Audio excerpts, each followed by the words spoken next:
good afternoon. So today we're going to talk about the cost of living in America and how the cost of living in America is more expensive than what people may let off to be, especially people who are immigrants, especially those who are coming over here for quote unquote those opportunities. America is quite expensive to live in. Of course, it depends on what area you live in, what state, what city, what town. All of these are factors of how much you'll be paying, whether it be for renting or mortgage, shelter, food, water, milk, all those things that it takes you actually live. And then, of course, the amount of money that it takes you to live your life. So let me point out the poem that's on the Statue of Liberty. Let's first go over the poem that's on the Statue of Liberty. It says, "Give me your tired, your poor, your huddled masses yearning to breathe free, the wretched refuse of your teeming shore. Send these, the homeless, tempest toast to me. I lift my lot beside the golden door." So for those who are looking for opportunities, for those who are looking for a better way of life here in America, you may be landing on some of the terms of "send these, the homeless," if you don't watch out for these particular things we're going to cover.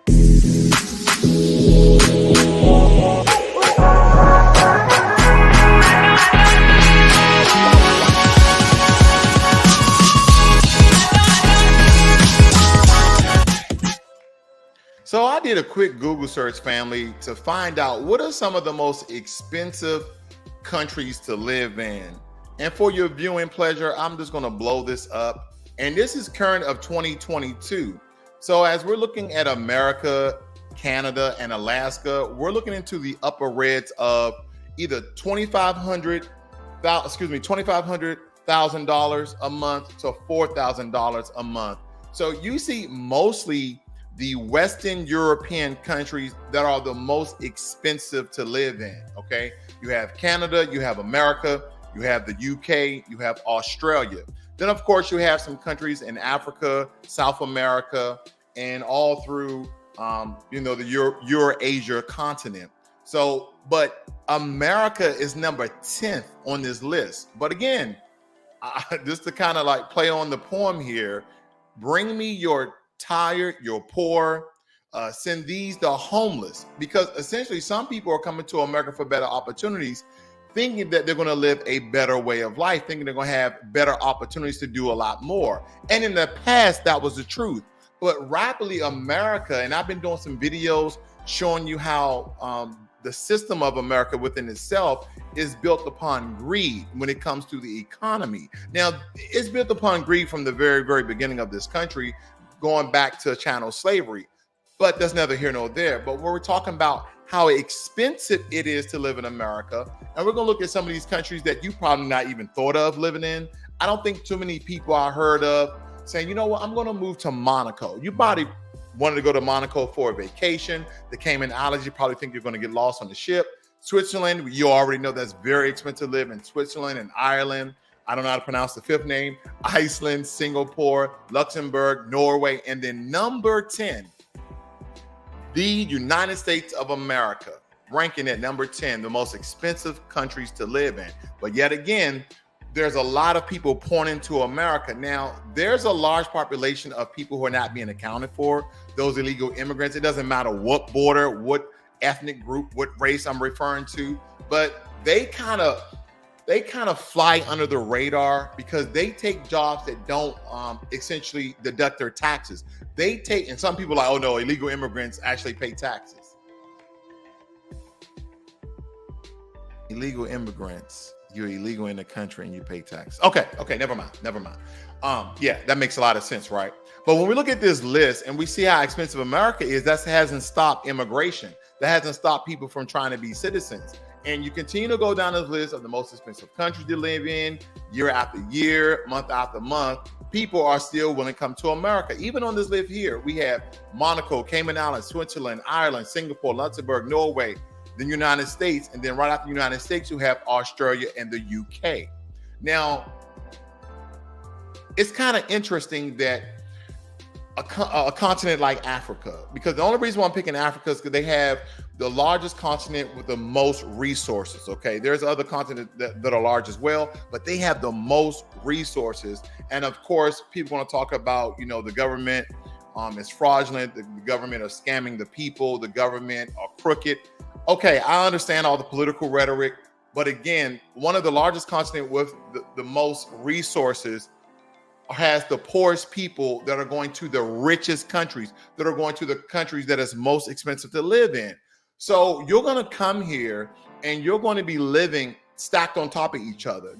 And then what Texas is doing, Texas are taking illegal immigrants that's coming over the border, and they're putting them in buses and they're shipping them to New York. They're shipping them to Washington, D.C. They say, okay, you don't want us to have bordered walls. You want to have us unfree attained. You want people to come over the borders at their own apparel, at their own will.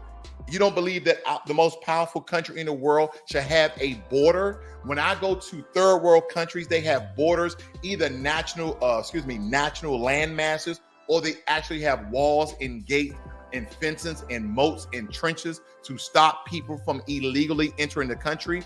And you're wondering why certain things are going up. Inflation is going up. We're overspending. We're giving money to other countries. We've given $9.1 billion to Ukraine for security. I'll leave it as that. But when we look at the amount of money that we are expending, when we look at the amount of homeless that we have, when we look at the amount of taxes that we have, and then you look at this simple list that essentially all these financial institutions are reporting on, America is the 10th richest country, but the most expensive to live in out of 10. Now, this will kind of give you some context. Qatar, Denmark, New Zealand, Netherlands, Israel, Seychelles, Bahamas, Canada, Austria, North Korea. I don't know who's moving to North Korea, but the list goes on and on and on. All these countries where it's expensive to live in. Okay, let's move on.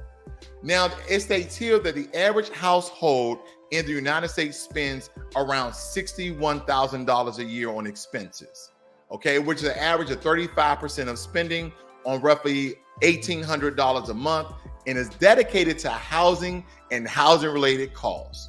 We're talking about, your water, your electric, your gas, all those things that it takes to live inside that home. It says the median price of a single-family home in the United States is $274,000. Majority of Americans are not making nowhere near $274,000. They're giving that figure, they're giving that number, telling you the amount of money that you need to have in order to live comfortable in America. And some of you are like, I live pretty good. I make $80,000, live pretty good. But you're not looking at the other half of Americans. They're living twice better than you. And of course, we're always striving for greatness on this channel. We're always striving for a better way of living on this channel. We're always striving for freedom in your finances. My wife and I was this morning coming from the gym. Coming from the gym. And we were talking about how we don't have, even at our level of finance, do not have the freedom, the room, the propensity to live lavishly. I don't mean overspending. I don't mean living frivolously through my finances, but living lavishly. Like one of my great guilty treats, there's a nice cigar. I don't have the propensity to just go out and spend $500 in cigars. I don't have it.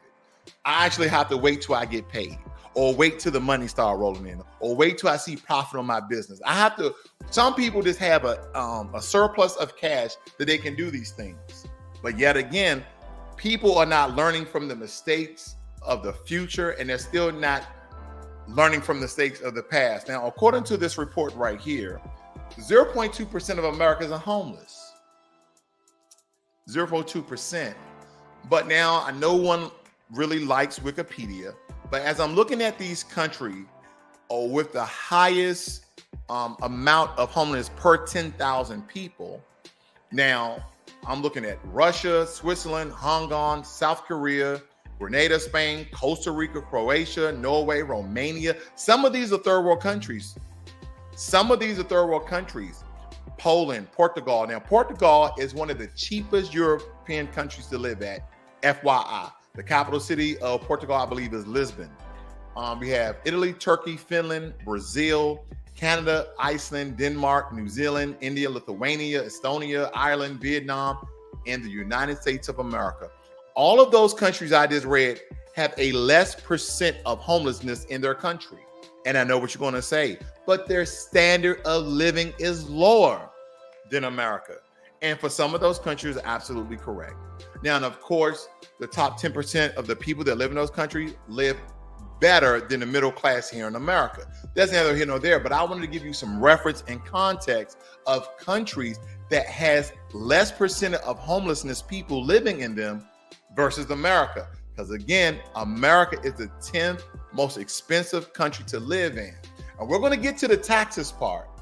We're going to get to the taxes part because a lot of us, we don't want to be a socialist country because we look at the UK, we look at a lot of European countries that have universal health care, dental care, and there's a lot of benefits of living in these other countries, but they're being taxed above 35 and 40% of their business profits and all the individual personal incomes, okay? But look at this right here, family. Let me back this up just a little. Majority of Americans say they're worried about being able to pay for housing. And of course, this came out August 15th of this year. So people are like, yeah, we're living in some harsh times right now because of inflation.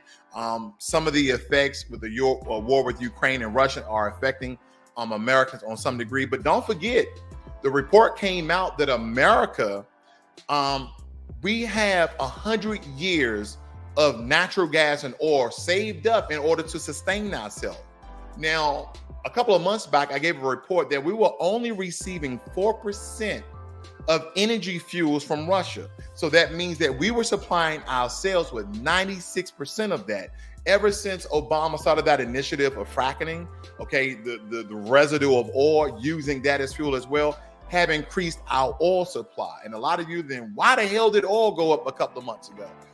That always happens, just like the market is still down. Anytime a couple of crises happen in the world and they affect America in any sort of way, prices will go up. Now, it says here that nearly 60% of renters saw a rent increase during the past year, while just 38% said they saw their income increase. So that's about half of the people who are going to be hurting at the pump, hurting at the grocery store, hurting to pay their bills in general.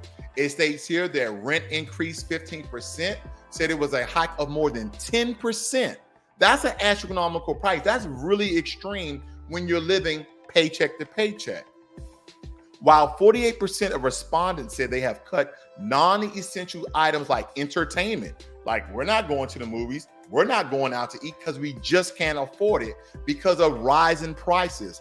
44% said they have put less money towards their savings. What does less money towards your saving mean, family? What does less money towards your saving mean? That means that you have to decrease the amount of money you put in your 401k. That means you have to decrease the amount of money you put in your IRA in order to live your everyday life. Meaning when you hit that soil age of 65 years or that soil age of 67, where most people retire here in America, you're not going to have enough money to sustain yourself. And some people are Walmart greeters because they just want something to do. And some of them are Walmart greeters because they have to do it to bring in supplemental income in order to live their lives, in order to pay their bills. Okay. And I'm going to read what CNN report on the people who took this survey, because this is the mindset of Americans. We're not learning from the past of 2008, 2009. We're not learning on historical references like the Depression of 1929. We're just not learning. And we have foreigners coming here think it's going to be all gravy. It's going to all be sprinkles on side of cakes. No, America is expensive. It's probably more advantageous for people to stay in their country and build up. FYI, just letting you know, or you're going to be living stacked on top of each other like a lot of us are today. Okay. It states here that a majority of survey respondents, 62%, say they were concerned about not being able to pay for their houses in the next year. An even greater share, 84%, said they are concerned about an economic recession, and half are concerned about losing their job. Now, first and foremost, CNN, we are already in an economic recession, so that's not any new news. While 39% of respondents reporting having enough money for things they want to spend money on in addition to what they need, 41% say they live paycheck to paycheck with just enough money coming in to get by. 41% said they live in paycheck to paycheck. Then listen to this, family. This is the most idiotic thing I've heard, but this is typical of us Americans. 20% of people reported they sometimes don't have enough money for basic items like food and housing until the next payday. Wait, here's the idiotic part that I'm getting to. Okay, well, hold up. I thought where it is. Some people in this report basically said they have not changed their spending habits. That's what I was trying to get to, okay? They said because they had put less money toward their savings. Where's that part at? Let's see here. But there was a part in here that I thought I highlighted that like 30 or 40% of Americans stated that they have not changed their spending habits. They have not changed their spending habits, even though that inflation, it decreased from 9.1 down to 8.5, but nonetheless, it's still at a historical high. But people are not lessening their expenses. People are still spending at the same rate as though that the economy was in good shape. The economy is not in good shape, family. I don't understand the mindset and continue to do it. Never mind. You know what I'm getting at with that. I'm just going to move on.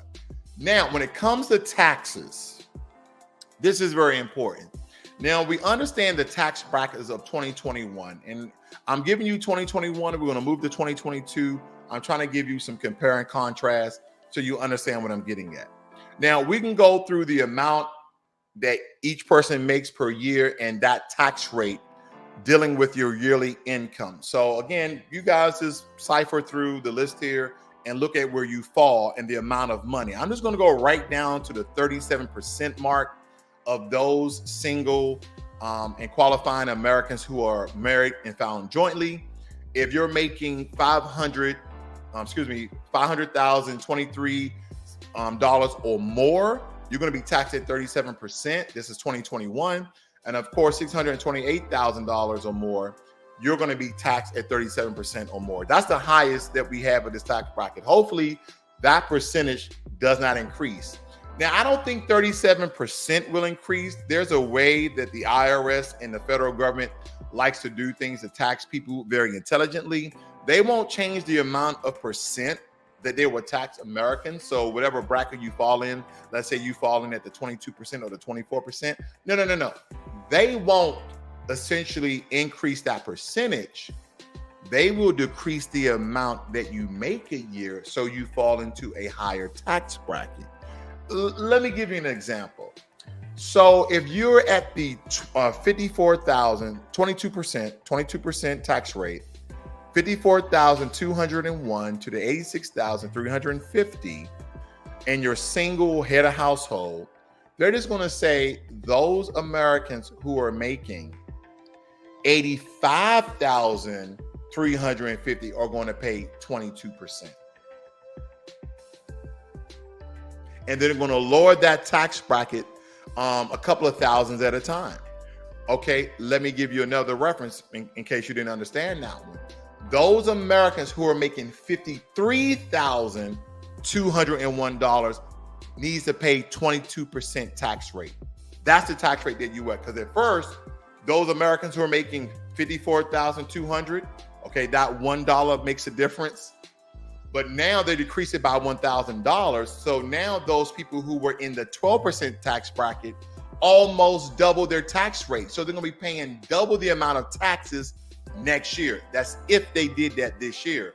But I digress. I'm not trying to be the bearer of bad news because there's good news, unfortunately, because I think this is going to bite us in the butt a couple of years from now. That's the only reason why I say this, because the inflation, I forgot the Government Inflation Act or something like that. I forgot the name of the actual act. Give me a second here.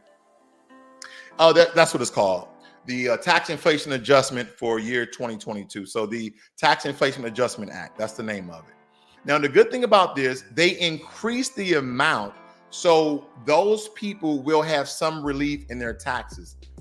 Case in point, okay? We're looking at the marginal rates. This is where we are. For some reason, the IRS won't let me highlight on this website.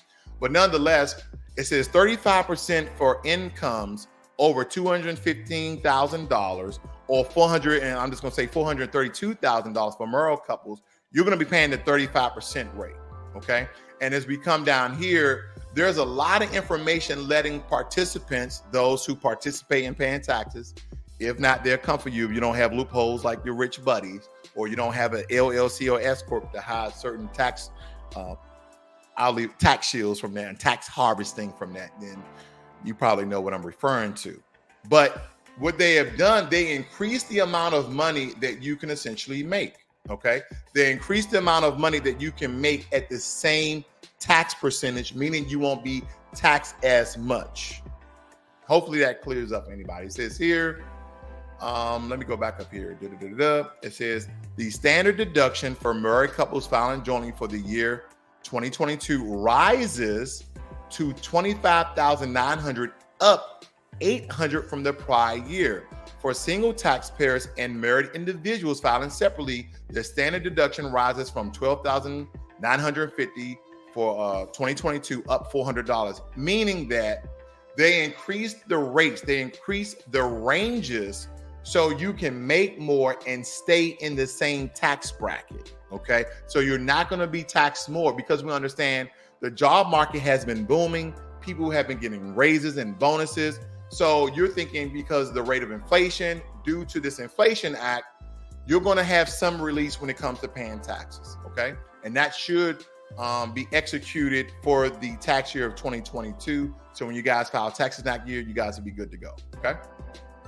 Now, we're going to talk about the Inflation Reduction Act. Now, I wanted to point this out numerically, and now we're going to make context to it. It said it will not raise taxes on small businesses or middle income families, okay? But it does state in the Inflation Act, companies like Nike or Amazon, who pay very little in federal taxes, if not any.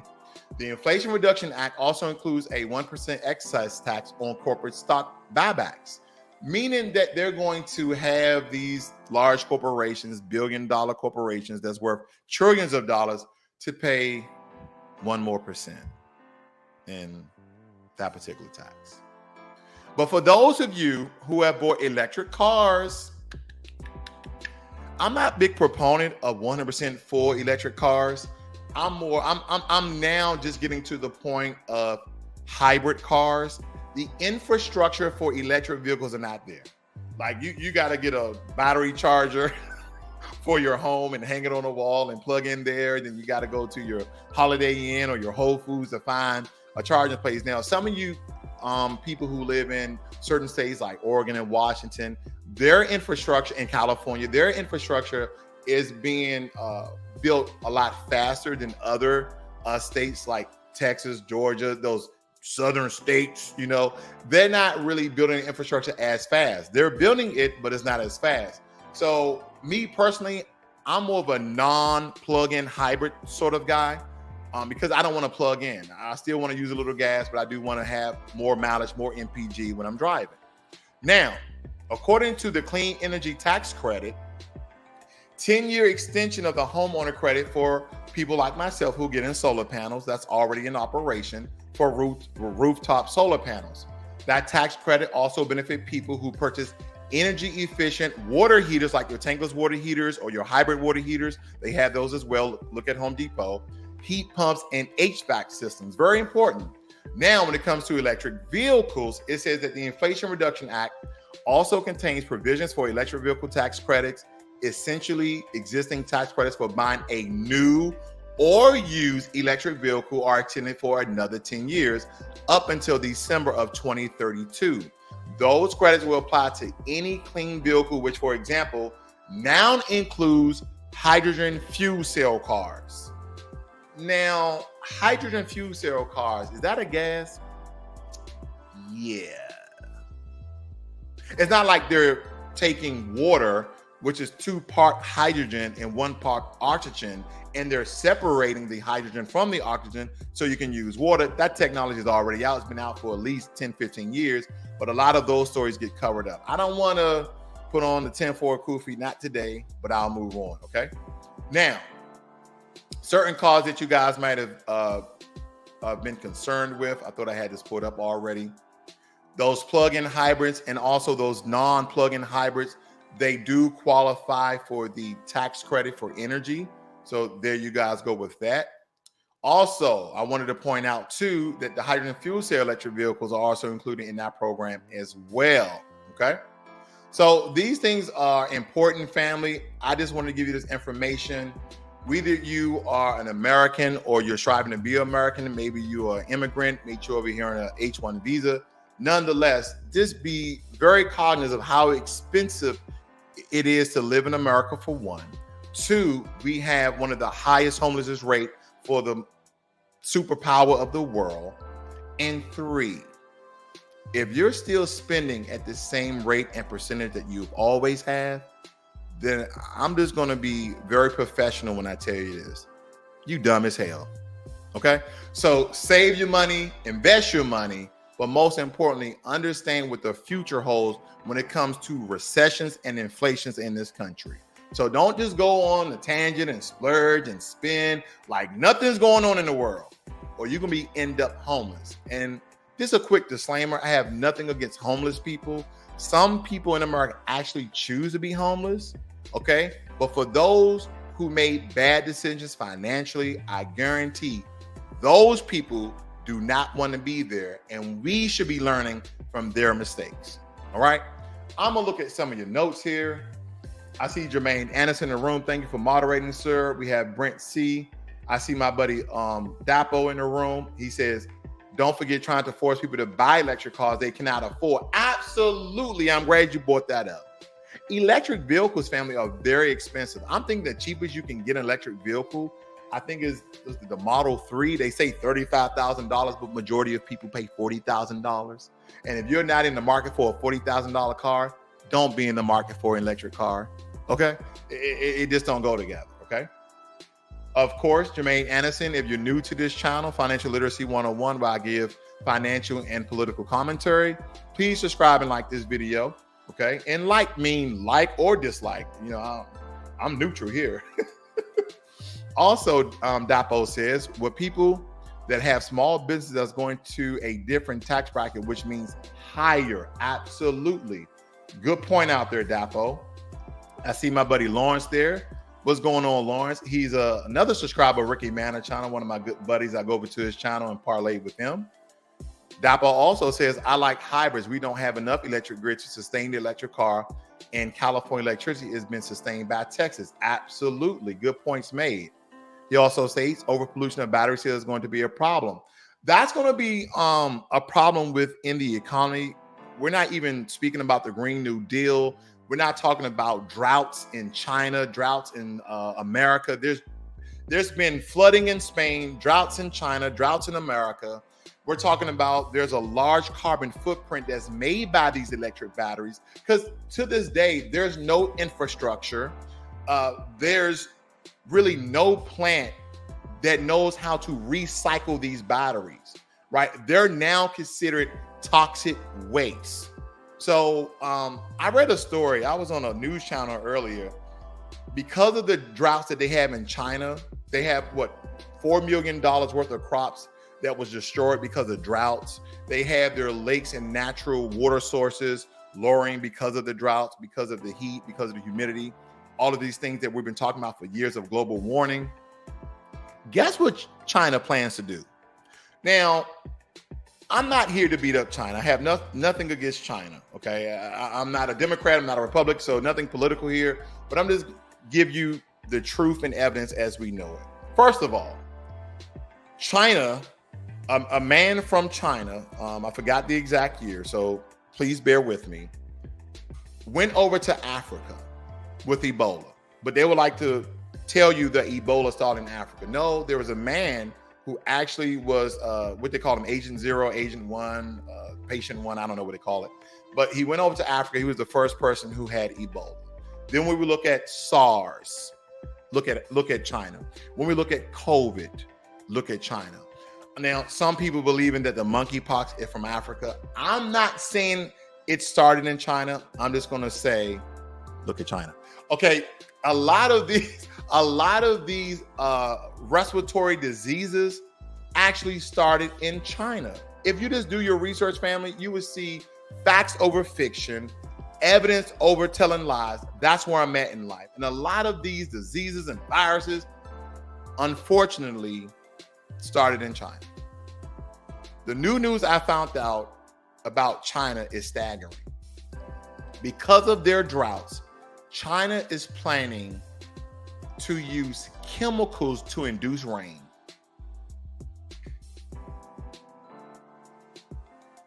China is planning to use chemicals to induce rain.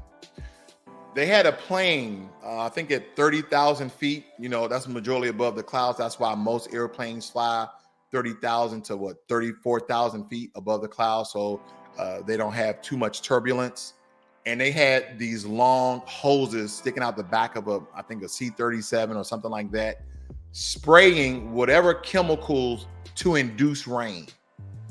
If you spray chemicals in the air to produce rain, what type of rain is that?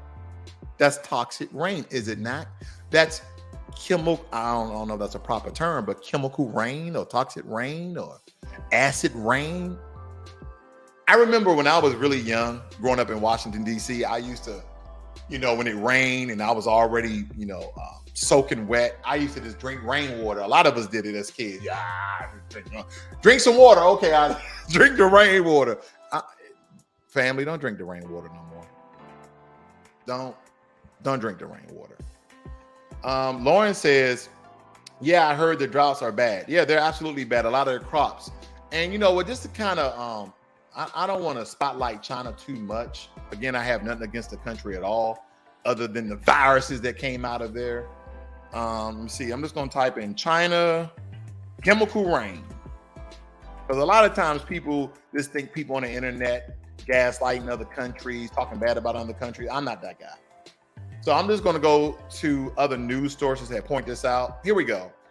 China plans to use chemicals to generate rain to protect its, crops or whatever. It says the government says it will try to protect China's grain harvest from record-setting drought by using chemicals to generate rain. That is from NPR. CNN says China is seeding clouds to replenish its shrinking Yangtze River. Okay. BusinessStandard.com says China plans cloud seeding to protect crops using chemicals. And the list goes on and on. France says cloud seeding China attempts to induce rain, blah, blah, blah, blah. Now, I'm not a big proponent. I'm not a meteorologist. I don't know if clouds like birds travel. I don't know how old clouds can be. So I can't even speak on it too tough. But let's just take, for instance, clouds can travel.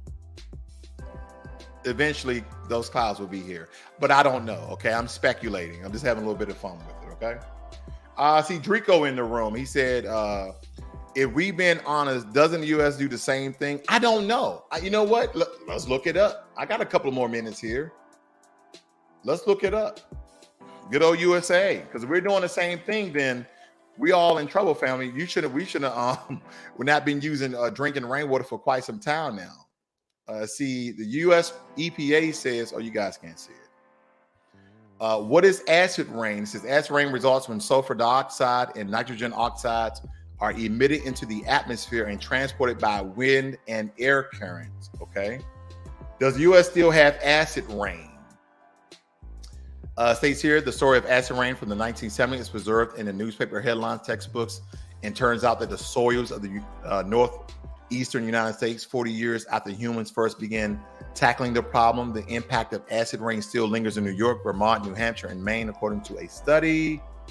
Let's see. They're talking about how they're trying to, I guess, correct or deplete or decrease the amount of acid rain in the United States. Let's see. Let's ask a question to Google. How about that? Does the U.S. Is there chemicals? Is there chemicals in the rain? I don't want to bore you guys too much. They said the U.S. ratified the Geneva Protocol, which banned the use. Oh, here we go. The U.S. ratified the Geneva Protocol, which banned the use of chemical and biological weapons on January 22nd, 1975. Okay, we're talking about weapons. Right. I don't really see any information that the U.S. have used chemicals to induce rain pour in the United States of America. I'm thinking that Texas, one of the driest states in the union, would absolutely do that more than any other state, where a state like Washington probably wouldn't have done that. Okay, family. So if you like what you're hearing, please give this video a thumbs up. If you're not a subscriber to Financial Literacy 101, please subscribe to the channel. Okay. So yeah, Drico, I don't really see any evidence. That doesn't mean that there isn't any evidence. I just did a quick Google search. But thank you, family, for staying with me as long as you have. Hopefully you find this information informative and insightful. This is Financial Literacy 101. Learn money and be inspired. You guys have a great and wonderful day. Hump